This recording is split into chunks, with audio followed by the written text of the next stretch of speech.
Weekend event, and this is Google Live. The event is still about to start, so I'm gonna get set up, and we should be live in about 15-20 minutes.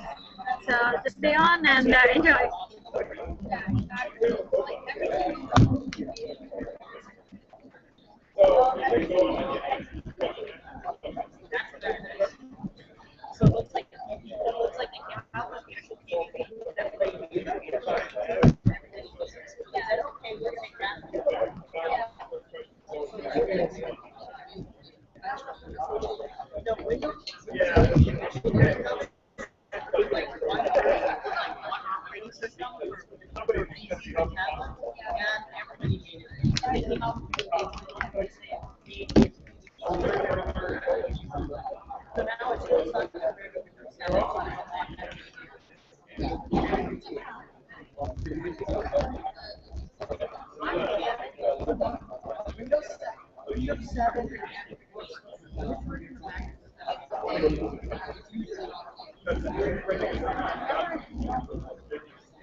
I'll take care of that. All right, everyone, we're going to get started. Clap once if you can hear me. Clap twice if you can hear me. You're quiet anyway, so it all. I just love doing that. It's one of my very favorite things about Startup Weekend. You're a very cooperative audience. I'm very happy to be here with you. Welcome to Startup Weekend Bay Area Makers Edition. Energy, yeah! I'm super excited to be here. This is the final stretch. This is the best part about Startup Weekend. What you guys are going to see is the product of 54 hours of mad, hard labor to get to turn ideas into opportunities, to turn ideas into real hardware widgets, which you just saw over there. So I'm going to be your facilitator tonight, and I'm going to walk you through the basics. So bear with me here. I'm going to go through the important stuff first. All right. So every single time you got to have Wi-Fi at an event, otherwise you're not an event. It's kind of like if you're a startup, you can't be a startup without having a sticker, right? So our Wi-Fi is Tech Studio, and the password is Be Innovative. Restrooms are over there by the American Hall, by American Innovation over there. Maybe not the most appropriate place, but that's where it is. So. Social.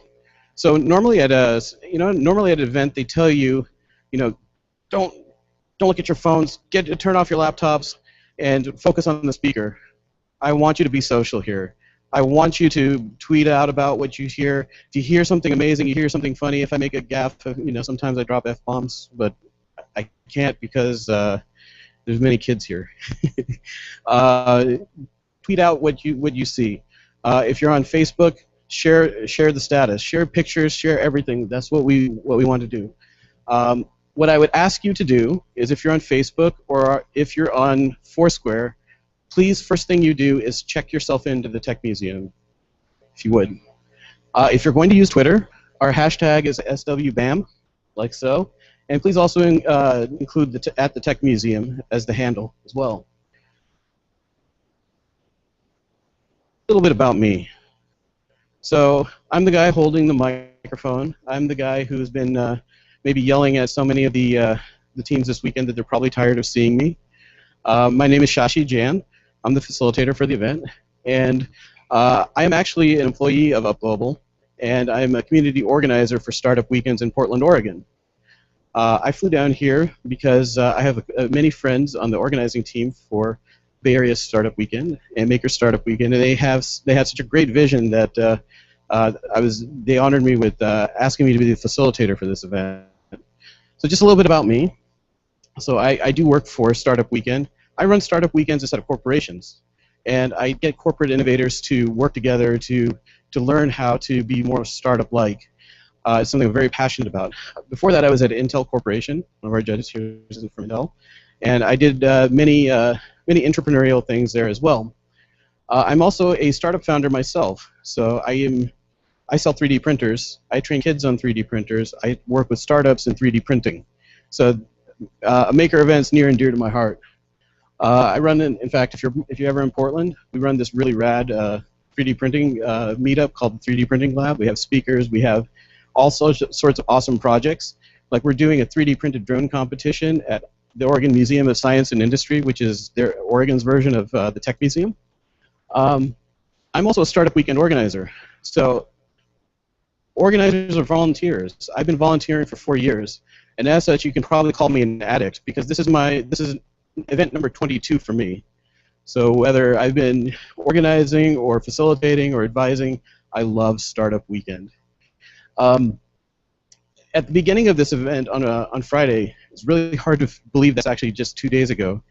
I told the teams that life begins where your comfort zone ends, and it's a really important piece of advice. And I also asked them to just do things and not just try and maybe make a partial effort, but to really get out there and do things.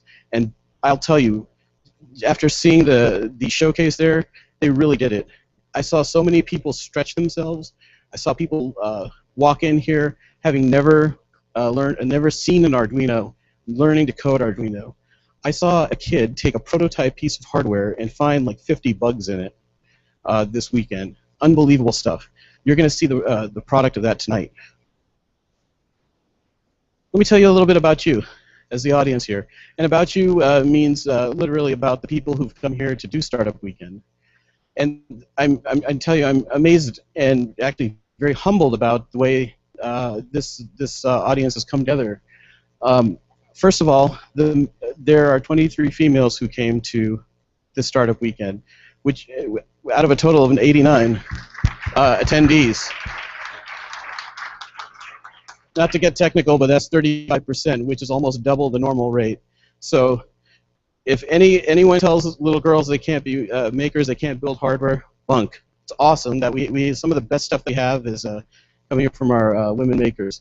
Really awesome. This is actually double the rate that we get at our at other Startup Weekends, so something to be really proud of here. We have this is the breakdown of the types. So we have makers, we have those people who have the hardware skills. This is the nomenclature we use for everyone else. A hacker is a software developer. A hipster is a designer, and a hustler is like basically everyone else. So we had a really good mix here, and what was awesome to see is the teams were so well represented in each of these categories. We had 34 pitches. So for those of you who don't know, a pitch is a 1-minute presentation where you have to stand up here and share your idea in 1 minute, just holding this microphone and nothing else. which is awesome. You know, a full third of the people got out of their seats and made something happen. The youngest person in the audience is 14, which is amazing. That's middle school age. Remember when I said there was a kid who found 50 bugs? That was him. Amazing. The people who traveled the furthest, we have one person from Saudi Arabia. Can you stand up, Mohammed? And we have two people from Denver as well. Okay, but you guys can stand up. Awesome. I love it when people travel far for Startup Weekend because they're addicts just like me. It's amazing. So, amazing cross-section here. I learned so many different stories about all the different people that have come here. It's the best part about Startup Weekend. Before I go and explain to you actually what Startup Weekend is, because there's so many people here who may not know, I want to thank the people who made this happen, starting with our coaches. Our coaches spent countless hours here sitting with the teams on their Saturday nights, on their Sunday mornings, you know, really working with them, really challenging them, really making sure that they understood what was going on. So for teams, especially, people in those teams, did they do a good job? Tell me by applause. Did they do a great job? Absolutely. Amazing set of coaches that we had here this time. And how about the organizers? Did you guys have a great time at this event? Great. One thing I wanted to share with you, for those of you who don't know, Startup Weekend is run by volunteers. So this organizing team has spent the last 4 months developing the program that you see here tonight. They have a tireless army of volunteers, and you can't even imagine how much work has gone into this. And it's been an absolute pleasure working with them. So if you would actually stand up and thank the organizers with me by giving them a standing ovation, please. Please.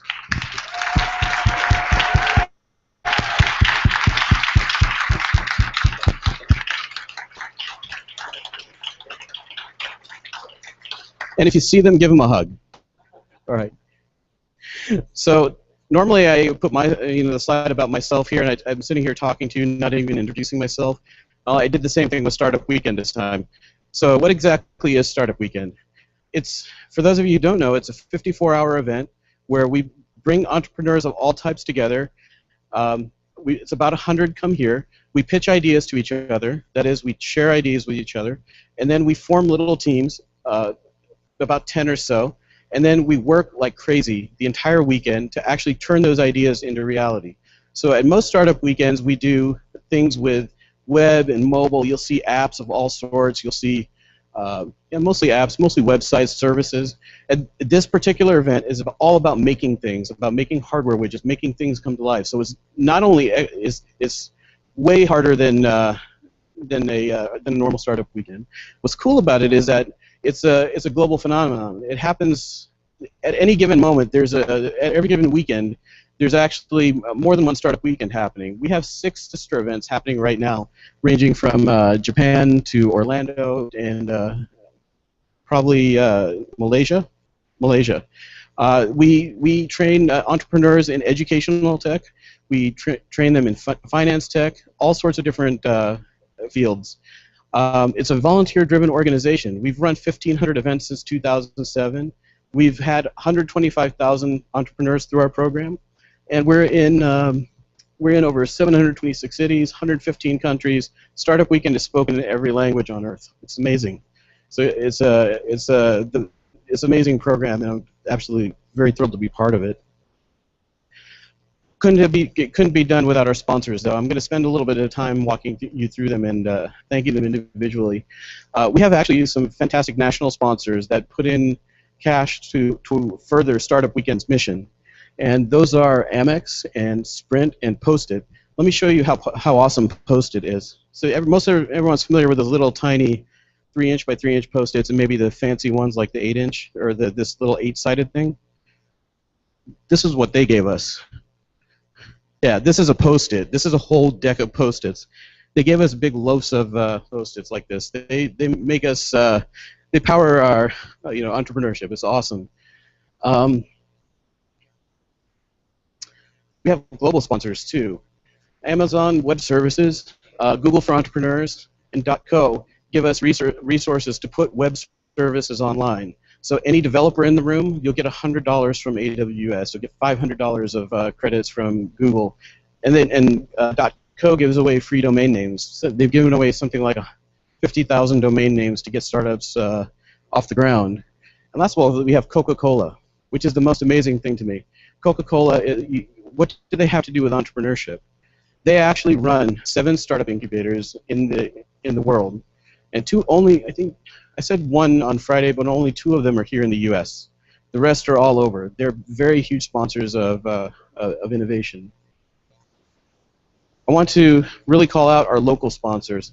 These are the people here in town that have really worked tirelessly to make sure that we had the resources that we need, whether it be food or this beautiful venue, or the dollars that we needed to actually purchase things for the makers to go off and build the things that they need. Do we have the sponsors in the room? Are there any sponsors in the room? Fantastic. Please give them a huge round of applause.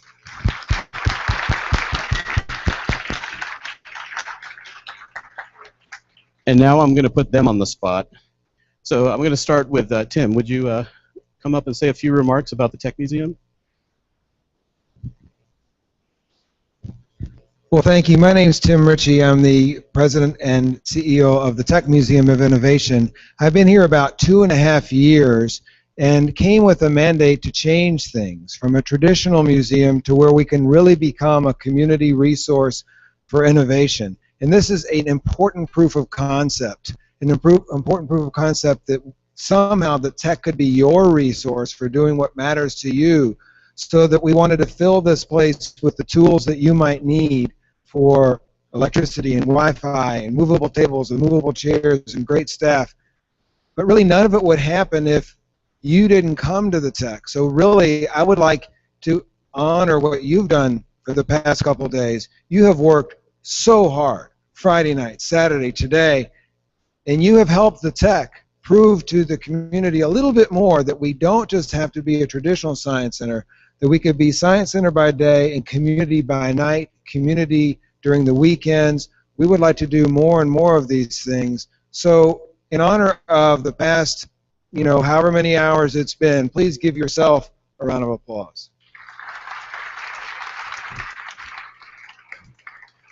I do want to say a couple little things why this is important and then tell you about something that's coming up. So it's one thing to be nice, it's another thing to be really necessary to the fabric of your community. And innovators, what you've done today, are really necessary to the fabric not only of this community but of the world.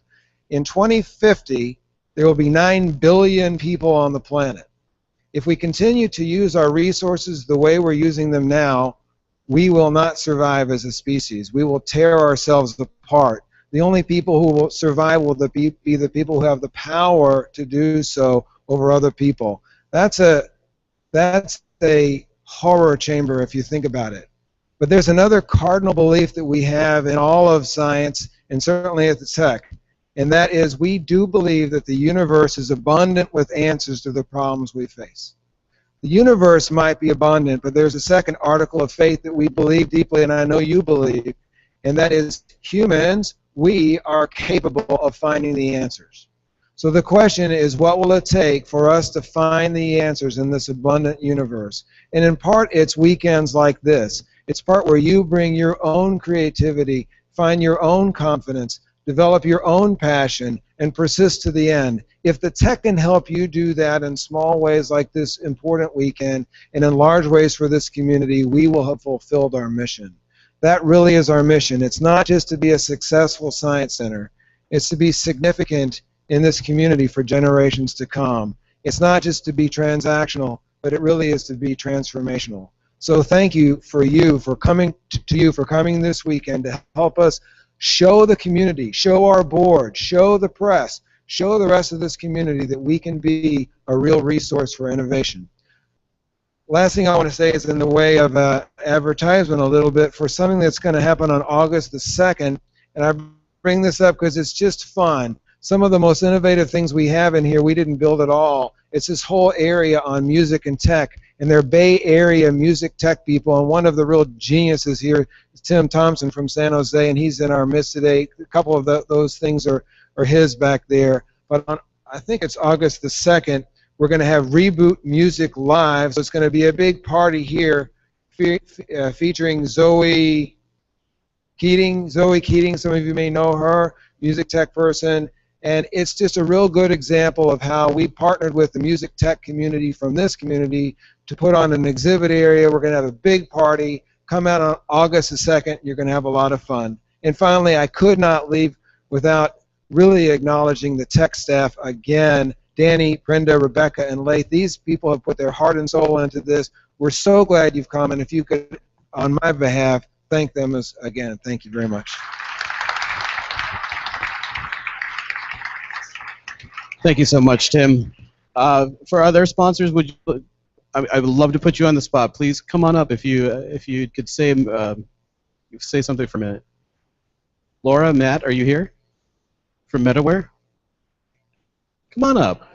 So I am actually in the embarrassing position of having not put their logo on this slide, but MetaWare is an interesting case. With their come on up. Don't be shy. MetaWare is actually powering 9 out of the 13 teams tonight, so I would like definitely for them to tell you a little bit about themselves and what they've done here. I think we should talk about what you guys did for us, which is solve all of our bugs in 48 hours. And so we can actually ship boards that are going to be bug-free.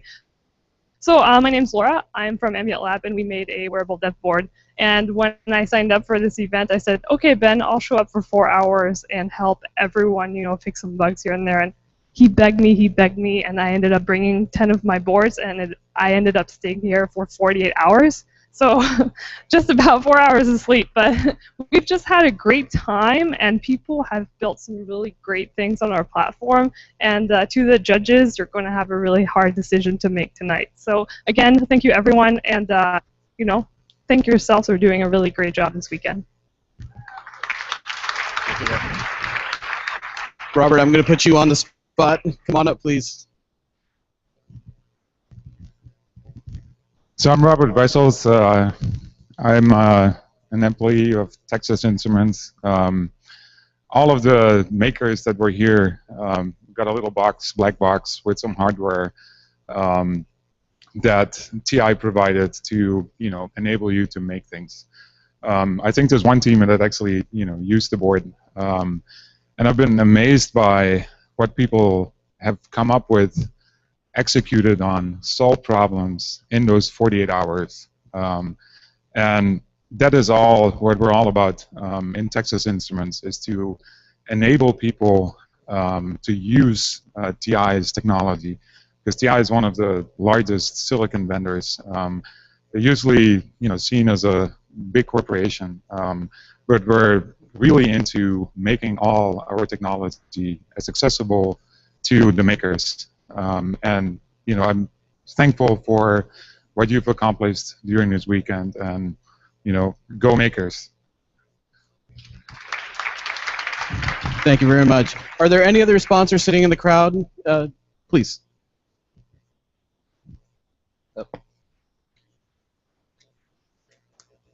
Hey guys, my name is Zach Sapala. I'm the CEO of a company called Spark, and we make a development board called the Spark Core that we distributed to the teams to use this weekend.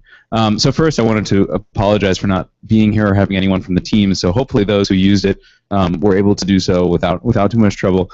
But actually the thing I wanted to say was that I now run a company, and we make these things, and we make an operating system for Internet of Things, and we've done a lot of cool things, and we actually got started doing things like this. I was in business school at the time doing business plan competitions, losing business plan competitions, and I'm here anyway. So I just wanted to say to all the guys who are competing, good luck, and you're doing cool stuff, and this is how businesses get started. So. Thank you. Any other sponsors? Please come on up. We'd love to hear from you. Going once? Going twice? Sold. Okay. Thank you so much. We couldn't do it without you. All of your sponsors. One more time, please. All right. Now I know this is what all the teams have been wanting to see. We're going to get down to business now. So the next 90 minutes or so are going to be filled with presentations. And those presentations are the results of the hard work of all the different teams. This is how it's going to work. Each team gets 5 minutes of presentation with the PowerPoint slides and 3 minutes of Q&A, questions and answers. Only the judges are allowed to ask questions because we have so little time to do this.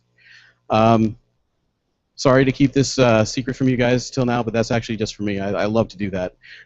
Please take a picture of this, if you would, and that way you'll have the judging order in your hand.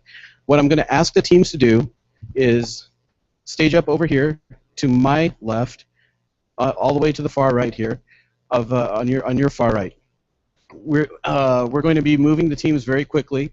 We're going to switch you out and get you started. So what's going to happen is there's going to be a timer off to my left here. You'll be able to see it. The audience will be able to see it on this screen here. Audience members, I'm asking you, when the time runs out, please clap for the presenter, because that's all the time they got. There is only one exception to this rule. When we put the timer up for question and answers, if a judge asks a question right at the end of the 3 minutes, the team is allowed to answer that question. Get it? Got it? Everyone got it? All right. All right, I'm going to remind you once more. Everyone here has been briefed on this. The judges have been briefed on this. For those of you who don't know, these are the 3 things that we look for in the presentations. We are looking for business model, execution, customer validation. Business model means how do you sell this product to the customer? Selling a $100 product at $50 is not a product. It's a loss. It's a bad idea. Execution is, did you build something? And I'm not worried here, because when I walk the tables over here, everyone really built something and did a really good job of this. But it's required. We do not have PowerPoints here as our product. Minimum viable PowerPoint is what I like to call it. It's my favorite thing. Customer validation. So for those of you, how many of you talk to people outside of the walls this weekend? Every damn one of you better be raising your hands, okay? So what we, for the audience members, what we ask them to do is go out into the museum and talk to museum visitors to understand more about their product, what a person might need out of their product. We ask these people to get out of the building and go talk to people outside, and it's a very important part of our process. What we're looking for is a key insight that has changed the product as well as the business model. So you'll see a lot of that. Let me introduce you to the judges, and actually I'm going to have them introduce themselves to you to make it quicker. So I'm going to, judges, if you would stand up and just say what you do, where you're from, and a little bit about yourself. Thanks. My name is Kush Kuladi. I work for Maxim Integrated.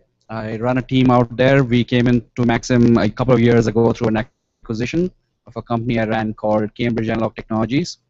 So I'm here looking forward to seeing the presentation. Hi, my name is Adam. I came here for the day from Seattle. I used to have a hardware startup. Got lucky, somebody bought it because it was really hard to do. Now I'm here and I'm happy to meet everybody and see what you're going to show us. Get to hear from me twice. I'm Zach Sapala. I'm founder and CEO of a company called Spark, and we make internet-connected stuff. I'm looking forward to seeing what everyone's built. Hi everybody, my name is Winnie Yu, and I'm from Flextronics Lab 9, where I'm the director of development. So I actually help startups go through our hardware accelerator and get them through development and engineering. I'm really excited to see what you guys have in store for us. Hi, I'm Maya Madison. I work at Intel, and I do a lot of events like this, trying to promote Intel's open source assets. And I'm also one of the sponsors, but didn't decide to go up and say anything. But I'm really glad that you guys are building stuff, and I can't wait to hear the presentations. All right, thank you so much. Team number 1, my first victim. Please come on up.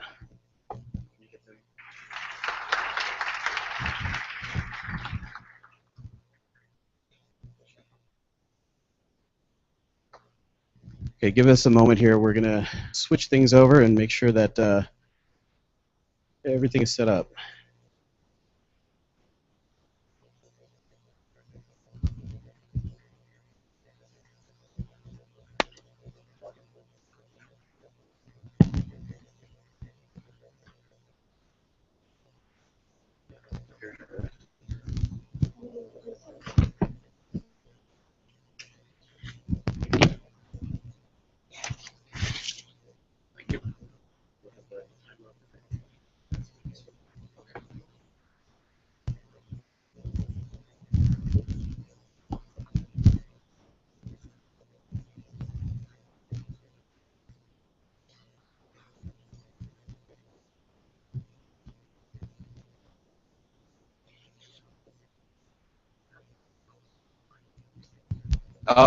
Sure. Do I get to start? Unrelated story. So I moved to the Bay Area, and one of the things that I found was I put on a lot of weight.